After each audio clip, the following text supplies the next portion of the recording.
Бұл шимпанзе әбден пісіп, жерге түскен өріктерді жинап жатыр. Жемістердің қабығы жарылып, тартынды қош иіс мүңкіп тұр. Маймыл өріктерді жеп, бір түрлі сезімге бөлене бастайды. Аңқау примат кездейсоқ тап болған үдерісті адамдар болашақта сыра, шарап және басқа да ішімдіктер жасау үшін пайдаланатын болады. Пісіп кеткен жемістердегі қант өзіне ашытқы деп аталатын микроорганизмдерді тартады.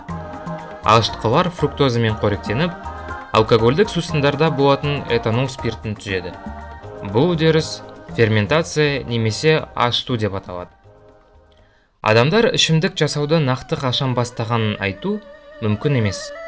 Қытайда табылған қазбалардың ең ежелгісі біздің заманымызға дейінгі 7-ші мыңжылдыққа жатады. Ол жердегі саз құмыралардың сынықтары көрсеткендей, ежелгі адамдар ішімдікті күріш, тары, жүзім мен балдан дайындаған. Бірнеше мың жыл өткеннен кейін бұндай сусындар бүкіл әлемде дайындалатын болды. Ежелгі Месопотамия мен Мысыр тұрғындары жыл бойы дәнді дақылдардан сыра қайнатты. Сыраны байлар да, кедейлер де ішті. Ол тіпті қара жұмысшылардың күнделікті тамағына кірді. Бұл халықтар сырадан бөлек шарап та жасаған.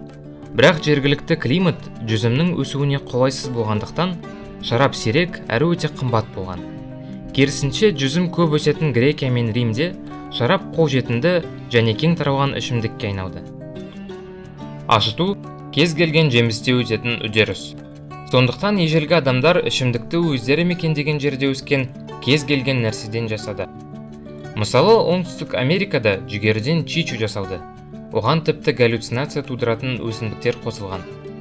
Қазіргі Мексика жерінде кактус нәрінен пульке, Шығыс Африкада банан мен пальмадан сыра, ал Жапонияда күріштен саке жасалды. Әлемнің кез келген бұрышында ашыту арқылы алынған сусындардың түр-түрі болды. Ішімдік сауыты таралған сайын, оның жақсы қасиеттері зерттеле басталды.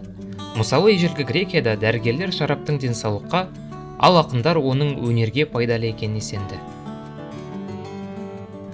Дегенмен адамдарды ішімдікке салыну да уайымдатқан.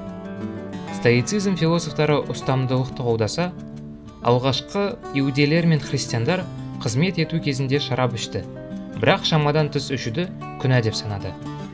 Мұсылман әлемінде алдымен мас түрде намаз оқуға рұқсат етілмесе, кейін мүлдем алкогольге тыйым салынды.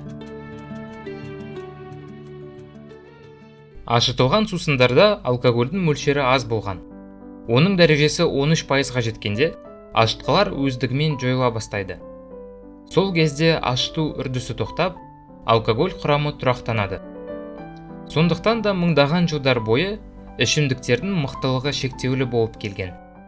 Бұның барлығы дистилляция деп аталатын процестің пайда болуымен өзгерді. 9 ғасырдағы араб қолжазбаларында буланған алкогольді алу үшін ашытылған сұйықтықтарды қайнату сипатталған. Алкогольдің қайнау температурасы судыкінен төмен, сондықтан ол бірінші болып буланып кетеді.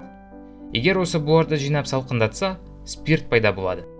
Ондағы алкоголь мөлшері ашытылған сусындарға қарағанда әлде қайда көп. Басында спирт дәрі ретінде қолданылғанымен, ол тез арада маңызды тауарға айналды. Өйткені шарап пен сыраға қарағанда спирт мүлдем бөлінбеді. Кариб отарларында жасалған ром теңізшілердің тұрақты серігіне айналып, Солтүстік Америкаға сатыла бастады. Еуропалықтар Африкаға бренди мен джинді әкеліп, оны құлдар, жерлер, пальма майы мен каучук секілді бағалы тауарларға айырбастады. Бұл елдерде ішімдік ақшаның орнын басты.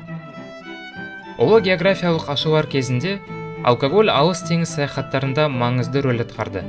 Еуропадан Шығыс Азияға немесе Америкаға дейінгі теңіз сапары бірнеше айға созылуы мүмкін болған. Сондықтан теңізшілер үшін ауыз суды таза ұстау қиынға соқты.